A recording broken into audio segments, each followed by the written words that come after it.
Paz, irmãs e irmãos, te convido a esta leitura maravilhosa do livro Deixe-me Apresentar Você, de Thalita Pereira. Continuando o livro aqui na página 41. Quando nos comparamos, além de nos depreciarmos, estamos alimentando a inveja? Inveja é uma escolha. Todas as vezes que você sente inveja é porque você escolheu senti-la. Embora a inveja torne você miserável, foi você quem a escolheu.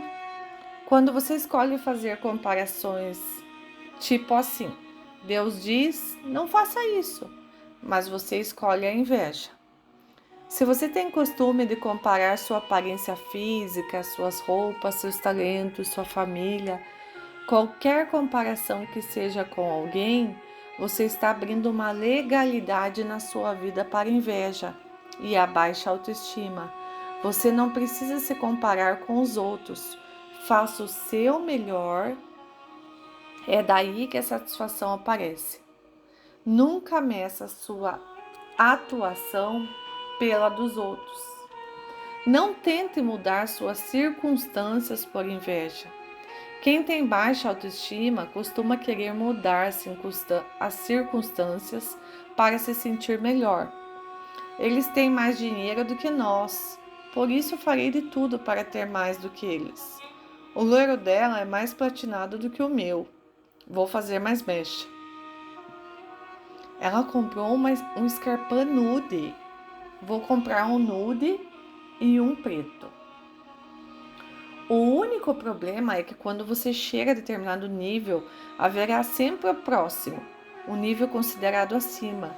Se você estiver motivada pela inveja, irá se desgastar tremendamente. Então, dá uma olhada lá em Filipenses 4:11 que diz assim: pois aprendi a estar satisfeito com o que tenho. Nova tradução da linguagem de hoje. Pegue sua Bíblia e abra em Filipenses. Encontre o versículo 4:11 e destaque: aprendi. Não é natural estar feliz com o que temos. Fomos ensinados a estar descontentes. Estar satisfeito é algo que você precisa aprender. É um processo educacional. Tem mulher que é tão insatisfeita que, se você a elogiar, você está mais magra, receberá uma resposta: é impressão sua. Deve ser porque estou de preto. Se você disser: sua pele está tão boa, você poderá ouvir: ah, minha filha, são 2 quilos de reboco. Uma das coisas que aprendi foi: já tenho hoje mais do que eu mereço. E assim é com você. Nós já temos mais do que merecemos, por isso podemos ser felizes em Deus. Não tente forçar uma mudança de sentimentos. Eu vou me esforçar duramente para não me comparar. Vou dar duro para não ter esse sentimento. Você pode pensar, mas é simplesmente impossível impor um sentimento a você mesma. Isso não funciona. Não existe um botão que apertamos para o sentimento sumir. Deus diz que o caminho para não ter inveja é não se comparar. Ter uma boa autoestima é pela mudança de perspectiva, ou seja, o modo como você vê a situação é que precisa mudar. Deus não tem filho predileto, ele tem propósitos diferentes para cada um de seus filhos. Sempre vai haver alguém que é ou está melhor do que você em alguma área. Lutar para ser o número 1 é cansativo e você não vai conseguir nunca, mas isso não tira o seu valor. Muitas vezes você foca tanto no que Deus deu para outra pessoa fazer que se esquece de fazer o que Ele chamou você para fazer. A grama do vizinho parece mais verde, não é? E quem garante que ela não é sintética? Você sabe? Ninguém sabe realmente o que o outro está vivendo. Por isso, Não precisamos invejar ninguém. Na verdade, deveríamos nos sentir satisfeita por aquilo que já conquistamos. Quem não aprende a celebrar as próprias conquistas, jamais se sentirá completo. Se eu arrumo a mala para uma viagem a Gramado no inverno, coloco casaco de frio, bota, cachecol. Se o destino for Rio de Janeiro, coloco maiô, protetor solar, vestidinho. Deus tem uma jornada para cada um de nós para percorrer. Ele já colocou em nós a nossa mala, os elementos que apontam para esse destino. Descubra o seu destino. Deus não tem filho predileto. Ele tem propósitos diferentes para cada um dos seus filhos. Seja livre do papel de coadjuvante. O mundo quer colocar em você o filtro de coadjuvante. Ana achava que era coadjuvante na história de sua família, justamente por Penina ter filhos e ela não. A Bíblia fala que Penina sempre lembrava a Ana de que Deus a deixava sem filhos. É como se Penina estivesse evidenciando que Ana cabia o segundo lugar, o papel de coadjuvante, o papel do reserva e não de titular. Entende? No entanto, lá no início do capítulo, quando somos apresentados a Eucana e sua família, está escrito: ele tinha 2 mulheres. Uma se chamava Ana e a outra Penina. Onde está escrito isso? Em 1 Samuel 1:2. Penina é que foi identificada como a outra ou a segunda mulher. E até mesmo na hora de servir a porção do sacrifício, Eucana entregava uma porção dupla a Ana. Realmente é só uma questão de perspectiva. Apesar de receber privilégios de quem é protagonista, Ana se via como alguém que havia sido esquecida no banco de reservas. Da mesma forma, acontecia com Penina. Ela é a protagonista da sua própria história, mas não parecia satisfeita até que Ana se sentisse coadjuvante. Geralmente a sociedade diz que a mulher precisa de alguém para ser grande. Ela precisa se casar com um grande homem para ser uma grande mulher. Entenda, eu não estou defendendo que você não precisa de ninguém, pois precisamos um dos outros. Todos precisamos de outros. No entanto, há mulheres, e não são poucas, que acham que não pode dar uma guinada na sua vida. Acham que não pode ser protagonistas da sua história. Acham que para conquistar algo depende de A, de B ou de C. Na vida, ou temos resultados ou temos desculpas. Se fôssemos tão bons em apresentar resultados como somos em arranjar desculpas, faríamos uma revolução onde estamos inseridas. Muitos alunos tentam justificar uma nota baixa porque supostamente a professora não vai com a cara deles, em vez de reconhecer que não estudaram. Em geral, a grande maioria dos fracassos vem de pessoas que têm o hábito de dar desculpas para tudo o que acontece. Essas pessoas deveriam trabalhar mais suas limitações para crescer e alcançar resultados melhores.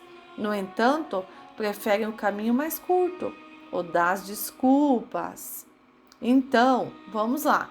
Realmente é muito mais fácil apontar o dedo para os outros, delegar a responsabilidade da sua vida a outrem, do que assumir: eu preciso melhorar. Percebe como Ana apontava o dedo para Penina e vice-versa? Se você não tem um bom exemplo na sua família, seja você o exemplo, seja você a diferença. Devemos trabalhar com aquilo que Deus colocou nas nossas mãos. Se a vida deu a você limões, então faça uma deliciosa limonada. Saia da posição de vítima, da cadeira de balanço. Pare de se fazer de coitada. Porque a família em que eu nasci. Eu podia gastar horas aqui escrevendo sobre o que meu pai fez. Meu pai traiu minha mãe, separou-se dela quando eu tinha 3 anos. Nunca me ligou no meu aniversário, nunca esteve presente na minha vida e por aí vai. Minha mãe criou e educou sozinha 5 filhos. Mas se eu gastar meu tempo com isso, nunca sairei da cadeira de balanço. Se você não tem um bom exemplo na família, seja você o exemplo. Seja você a protagonista da sua história. Pare de terceirizar sua felicidade e sua satisfação em outras pessoas. Sabe? Davi não tinha ninguém que acreditasse nele, ninguém que incentivasse ele e lhe impulsionasse. Para falar a verdade, até mesmo quem deveria amá-lo, seu próprio pai, o esqueceu. E aí, o que Davi fez? Ficou na cadeira de balanço, se lamentando por toda a vida? Não! Ele mesmo acreditou no seu potencial. Acreditar em si mesmo é viver conforme o poder de Deus que há dentro de você. Quando não acreditamos em nós mesmas, na verdade, estamos não acreditando em Deus, pois Ele age por meio da nossa fé. Ana clamou, Ana creu, Ana fez um voto, Ana parou de olhar para Penina e voltou aos olhos para aquele que poderia conceder o desejo do seu coração. E Ana teve seu clamor de fé atendido. No entanto, o mundo está cheio de mulheres que escolhem ser vítimas. Ah, por que você não sabe o que eu já passei, diz a autora. A Bíblia nos conta a história de um homem que nasceu cego. Está lá no livro de João 9. Algumas pessoas perguntam a Jesus: Mestre, quem pecou? Este homem ou seus pais, para que ele nascesse cego? Esta passagem da Bíblia está em João 9:2. Eles tentavam encontrar alguém para culpar ou um motivo de desculpa para aquele homem. Temos essa mesma tendência de hoje. Por isso, eu amo a maneira como Jesus respondeu aos discípulos. Nem ele, nem seus pais pecaram, mas isso aconteceu para que a obra de Deus se manifestasse na vida dele. João 9:3. Jesus está ensinando para mim e para você que quando enfrentarmos uma adversidade ou quando a vida nos der um duro golpe, não devemos ficar amargas. Não podemos deixar que o problema ou que a outra pessoa se torne protagonista da nossa história. Não devemos ser culpando outras pessoas pelos perrengues que passamos. Por isso, não, pare. Deus pode usar a sua vida, mesmo que na sua mente haja uma lista extensa de limitações. Deus sempre potencializa aqueles que estão dispostos a servi-lo, porque com você seria diferente. Reconheça que você é um excelente candidato por meio de quem Deus pode demonstrar o seu favor e a sua bondade. Se você acha que está em desvantagem ou que é limitado, em vez de dizer isso não é justo, Deus. Tenha ousadia para declarar: Deus está pronto. Sei que o Senhor tem algo grande reservado para mim. Recuso-me a viver derrotada e deprimida. Essa aparente desvantagem será mais uma oportunidade para o Senhor entrar em cena e mostrar o seu amor por mim. Foi exatamente isso que Tony Melendez fez. Li sobre a história dele certa vez que queria compartilhar com vocês. Ele nasceu sem os braços, mesmo assim queria tocar guitarra. Algo dentro dele dizia que ele deveria compor e cantar músicas. Tony poderia ter dado várias desculpas, afinal não tinha os braços. No entanto, ele aprendeu a tocar guitarra com os dedos dos pés. Hoje viaja o mundo inteiro fazendo shows. Que atitude, que garra, que força de vontade. Eu amo pessoas que agem assim, que perseguem seus objetivos, mesmo quando todas as circunstâncias dizem que não. Quando Deus desperta um sonho ou uma promessa no seu coração, Ele deposita tudo que é necessário para que você realize, para que se realize. Deus não teria dado ao Tony o desejo de tocar guitarra sem lhe dar a habilidade. Ele não nasceu para ser coadjuvante da própria história. A deficiência não seria protagonista.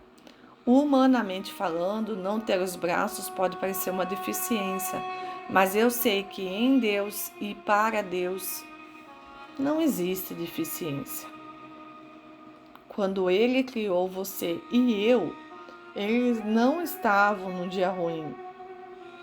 Deus me criou com um propósito e um destino para cumprir, e farei o meu melhor para honrá-lo.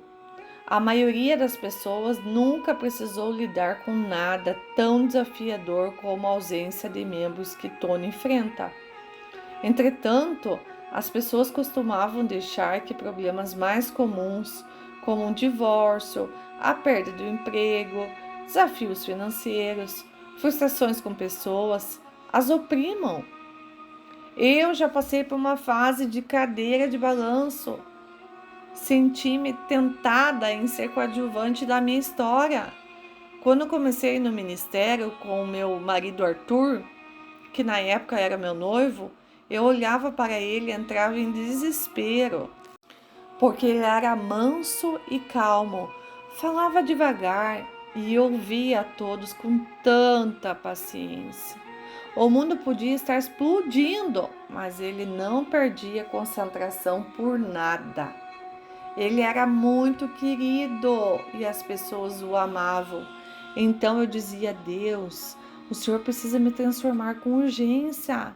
Eu estou em desvantagem, sou muito intensa, falo rápido e quando todo mundo está na conversa, eu já passei do assunto e estou lá na frente. Quem me conhece sabe que sou assim. Ficar muito tempo em um assunto é difícil para mim, porque dentro de mim eu já resolvi e quero entrar em outro tema.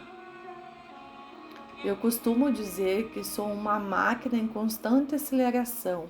Eu achava que tinha que ser lenta, mansa e de fala doce, como Arthur. Até que comecei a imaginar dois Arthur juntos. Naquele momento percebi que Deus havia me criado assim de propósito. Uma completaria a outra. Você conhece a história de Zaqueu? Ele era baixinho, por isso imagino que quisesse ser como as pessoas mais altas. Mas entenda, Deus nos fez como somos, com cada um com seu propósito. Se Zaqueu fosse do tamanho médio da sociedade, ele não subiria em uma árvore, nem teria chamado a atenção de Jesus no meio da multidão. Exatamente. Por estar em cima de uma árvore, então por que você está reclamando de ser pequena? Certa vez eu vi uma história que nunca esqueci. Era sobre um jovem atleta que, embora não tivesse uma das mãos, queria jogar futebol americano. Então o médico do clube perguntou a ele: qual a sua deficiência? Ele respondeu: nenhuma, senhor. Eu não tenho deficiência, apenas não tenho a mão direita, respondeu ele. Eu amo essa atitude. Não, eu não tenho deficiência, apenas toco guitarra com os pés. Não, eu não tenho deficiência, apenas sou mais acelerada e intensa do que algumas pessoas. Não, eu não tenho deficiência, apenas sou tão alto como os outros. Adote uma perspectiva mais elevada de você. Pare de se fazer de coitada. Pare de se lamentar e ficar dando desculpas. Você não é vítima. Não existem desvantagens quando Deus está do nosso lado, porque tudo coopera para o bem. Romanos 8:28. Eu encorajo você a viver sem se apoiar em desculpas. Olhe para o que você pode fazer. Foque nos seus dons. Recuse-se a ter pena de si mesma. Na vida, tudo é uma questão de ponto de vista. Para a formiga, gota de chuva é um tsunami. Você pode ser protagonista da sua história. Não importa o que tenha enfrentado. Vamos montar um plano de ação agora. Vamos montar esse plano de ação? Então vamos lá. Quais são as áreas da sua vida das quais você precisa tomar as rédeas? Sobre o que você fica se lamentando e dando desculpas para não seguir em frente? Pense aí, reflita. Agora os seus dons. Quais são eles? Não sabe?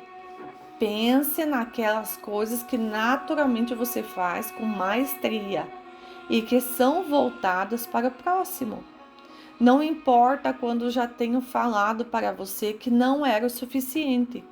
A forma mais simples é começar uma lista de tarefas práticas que podem mudar sua perspectiva, desde aquela gaveta cheia de papéis para a qual você nunca olha e fica se julgando desorganizada quando precisa de um deles e não encontra, passando por aquelas roupas no armário que podem ser levadas a um bazar beneficente, até aquela ligação para uma amiga para a qual você está devendo uma visita há anos. Faça uma lista simples, fácil e prática e veja quanto você pode realizar quando você escolhe ser protagonista da sua história. E para finalizarmos essa parte do livro, quero falar aqui para vocês sobre a ovelha Dolly. Vocês sabiam que a ovelha Dolly foi o primeiro mamífero clonado no mundo a partir de uma célula adulta, sendo uma cópia perfeita de outra ovelha idêntica? Foi a primeira cópia humana que o ser humano fez, a partir de células adulta. Então fica essa reflexão para nós, né? Cada um de nós temos a nossa identidade, o nosso DNA em Jesus. E você foi criado para ser imagem e semelhança do Senhor. Você tem o seu próprio DNA e você é a única. E você é a propriedade exclusiva do Senhor. Deixo essa reflexão aqui para vocês.